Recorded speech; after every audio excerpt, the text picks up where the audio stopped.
Hey guys, what's up and welcome back to Toe Tags Metal Reviews, and today we're going to be checking out the new releases from Meshuggah and Nekrogoblikon.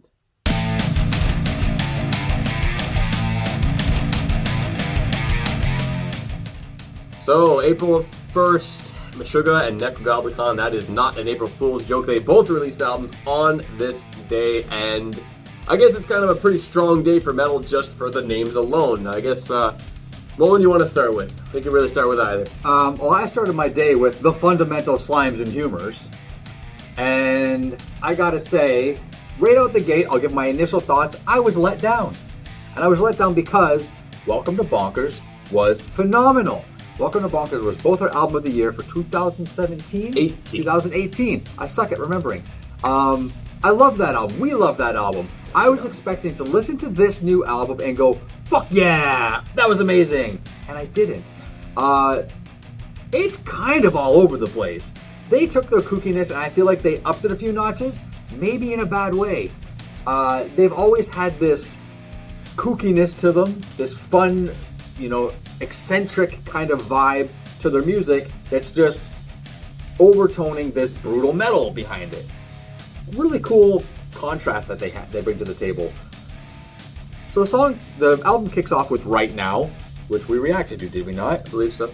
I do not remember this song at all. The song that plays on this album does not jog my memory whatsoever. Is it the same song? I'm pretty sure, yeah. Pretty sure. That's the thing. I also kind of felt that a little bit, but you know what? It's because it was that long ago, and the song wasn't as memorable. I remember thinking when we reacted to that song, I'm like, this might be a little bit too weird. Maybe. And I felt the same way when I listened to it here. I'm like, yeah, this song, I felt generally similar to you. I feel like they changed the song. I feel like they made a video, put out a video, we reacted to it, and then they changed it and kept the same title. I mean, I'm probably fucking crazy, but it just... You're probably crazy. Not at all, didn't remember it. And I plan on going back and watching our reaction to compare, just to make sure, but even still...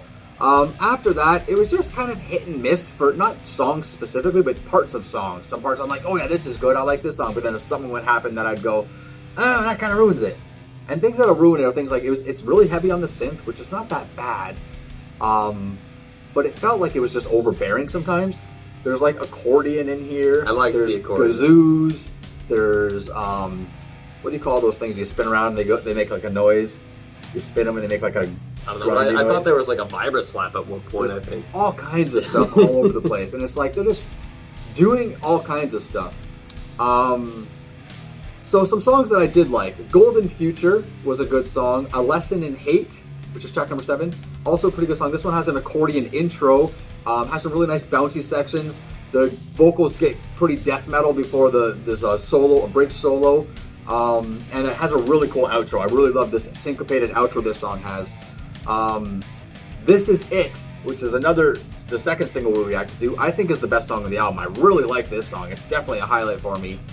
And the last track, No Such Thing as a Key, I think is a good outro track because it does this whole like, whoa kind of thing at the end, and it fades out like that. And I think that'd be a really good show closer at a live show, with the crowd all going, it just fades out, that whole thing.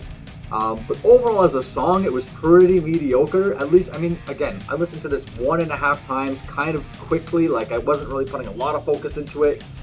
So overall, I'm kind of iffy on my feelings about the album, but leaning towards the side of being let down. I feel generally similar to you about this album. I mean, for some songs, and I remember mentioning this in our reaction to Right Now, where I'm like, I feel like they're kind of making it a little bit too wacky for my taste, and I still felt that way with the song listening to it today.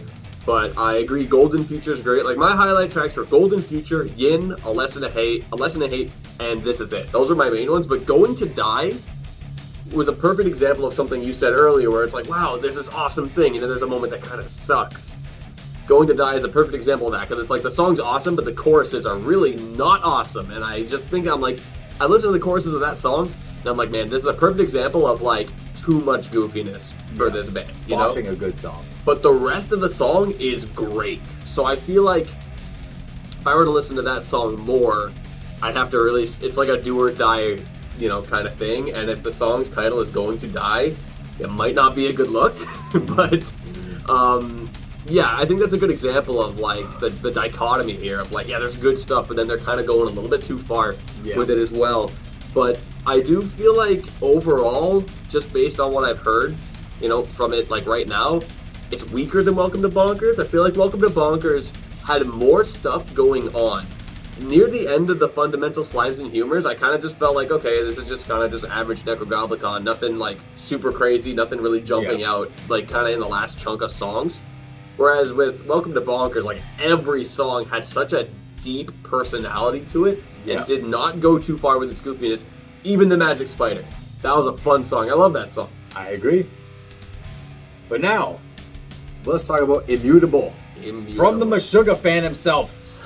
TV Fish, the Meshuggah fan. As someone who's listened to a lot of Meshuggah in his life, let's hear it. Overall, I'd have to say it's good, but I do have some reservations. There are, is it 3 tracks? I think it's 3 tracks that I have problems with. Okay.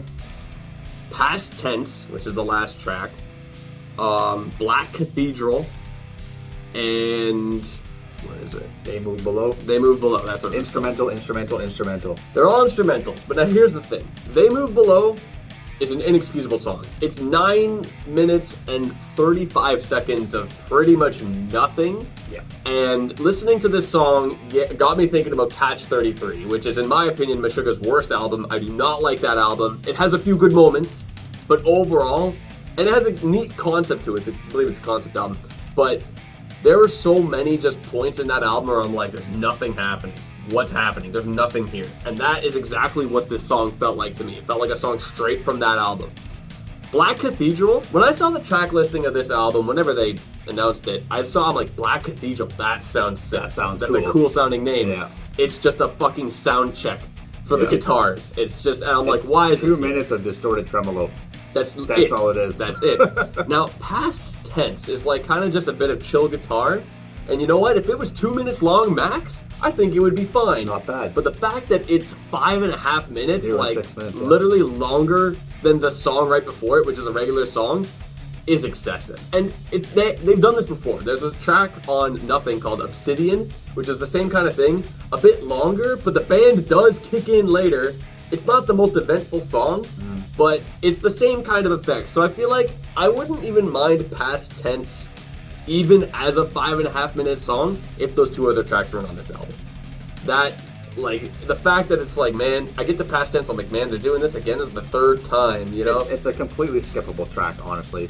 It's a good song for if I want to relax or go to sleep. Yeah. That's it. But if you're trying to go to sleep, you probably shouldn't be listening to Meshuggah. Then again, maybe you should. I don't know. As for the rest of the album, there were good moments, and there were actually great moments. And my favorite track was probably God He Sees in Mirrors, because I listened to that song, I'm like, holy shit, I feel like I'm listening to Chaos Sphere again. Because the energy and the way that the rhythm goes for this song really sound like something that they would do from that album, and then the solo also sounds a lot like you would hear on Chaos Sphere, very chaotic and crazy. And I feel like in general, a lot of this album is kind of coming back to the way that they would compose songs in the late 90s and early 2000s, and I think that's really cool considering that this is 2022 Meshuggah performing in the style that they'd write from so long ago. And I thought that was pretty cool. That's actually a comment you made when we checked out one of their other singles, and you said that. I was curious if that would translate to the whole album or just that one song. I thought about that too. I'm like, wow, it looks like they actually did kind of go with that for this album, or at least that was kind of what they were doing. Like the Shortening Fuse, I thought was good. Ligature Marks was good. I Am That Thirst, which was the 3rd single they released with no video. That's a great song. I really, really like that one a lot. What else do I got here? But yeah, Light the Shortening Fuse, I remember being a little bit skeptical of it when it released as a single. I'm like, it's good, but I don't know. But it actually did grow on me quite a bit with this listen. Okay. But overall, it's like pretty good, but with a few issues. I do feel like some songs kind of just feels like whatever. I've kind of heard it before. Like Kaleidoscope, before today, I'd never heard Kaleidoscope, but as I'm listening to it, I felt like I've already heard it. And that felt like a bit of a problem. Yeah. So that's why I kind of feel like this album is a little bit all over the place. It has some songs that are fucking sick, some songs that are like fine, like Kaleidoscope's fine. I got nothing wrong with it. It just kind of feels like nothing special. And then you have tracks that are straight out of Catch 33, which I don't like. I don't like that album. But overall, I guess it's a good or alright or fine album just because it kind of has a little bit of everything. A little bit great, a little bit good, a little bit of not so great. So, yeah, it's kind of like a few different kind of opinions coming, but overall, I would say it's fine just because there are moments on it where I think, oh yeah, this is the good shit that I expect from Meshuggah. So how about the non-Meshuggah fan? What does the non-Meshuggah fan who gave Obscen like a 5 think? Yeah, is that what I gave it? I don't remember. You gave it like a 5 or something. I hate myself because I really want to like this band. This is a band that I want to fucking love. I really do. And I struggle with it. I struggle with it a lot. This album, I did have a good time listening to it today, but I have very similar feelings that I had when we reviewed Obscen, where a lot of it feels just so monotonous and pointless. I feel like there's songs on this album that I'm going to be listening to and I'm going to go, okay, I know they're going to repeat this same bar 32 times. I'm just done. I'm going to skip to the next song. The solos, no. These are the worst solos I've ever heard in my life. I know you said, oh, this is how Meshuggah does their solos. I don't care. It doesn't sound good. At least to me, they're horrible. And unless something clicks in my brain or I have a lobotomy and these things start sounding good to me, I'm probably going to start skipping them through the week because they're almost intolerable. At least on a couple of the songs. Maybe not all of them, but a couple. The instrumentals, I didn't like any of them. They're all basically a waste, as TV Fish just mentioned. The songs I did like, I Am That Thirst was a good song. And The Faultless, which is the next song right after that, was really good. That's the most genty song on this album. Just got that genty goodness. I mean, they all have that element, but that one is especially genty. And Ligature Marks, track number 5 was a standout track, and for some reason, I don't know why, maybe you could figure out why, or maybe you disagree, it sounded like a Gojira song to me. I don't know why, but I'd have to listen again with that in mind. Listen again with that in mind, and minus the vocals, because the vocals obviously are drastically different, but musically, I felt like this could be something Gojira's performing, maybe in a different tuning or something like that, but I don't know, I had that vibe, and that was pretty good. But overall, as an album, it just felt like more Meshuggah. They have their pocket, they have their vibe that they go with, and they're not doing anything wrong in my opinion, but my ears tend to not really like the monotony, the constant guitars and drums being in constant sync with each other. It's just boring for my ears. That's the thing with this band. They're really an acquired taste. They are. Like, they're just straight up not for everyone. And I find that it's hard for people, maybe, you know, you're a perfect example, it's just hard to get into them because that's just not your thing, right? It's almost like showing somebody Merciful Fate or King Diamond and be like, this is a sick band, and they like the guitars, they like everything, but then you get that falsetto vocal, and people are like, what the fuck is that? Honestly, a lot of people who aren't into prog have that exact experience with Dream Theater. I've seen a lot of people, you included, like the instrumentals of Dream Theater, but not like the vocals and have that turn them off. And it's just, you know, it sucks, right? But that's just what happens, right? That's just how it is. Now, in regards to comparing this to Obscen, I actually thought about that comparison to Obscen, and I feel like Meshuggah with this album is a good example of, like, sometimes they go a little bit too far into, like, the weirdness. And those 3 instrumental tracks are really good examples of that. But with Obscen, every single track is a full track. Doesn't feel like there's any bullshit from any of them, and they're all super distinct and very different from each other. On this album, a few of them felt kind of similar. On Obscen, every track is great. Every track sounds different from each other. It's like such a very compact, fantastic, like perfect Meshuggah album. It's like the one. And that's why, way back, I chose it to try to get you into Meshuggah. In my opinion, it's their absolute best. But that is pretty much one of the main differences I find from, you know, their best compared to this. But this still isn't bad. It just has a few kinks here and there. So what album are we reviewing next week? Well, I mean, given that we've never actually done a new release from this band before, I say we should do Immutable by Meshuggah. Sounds good.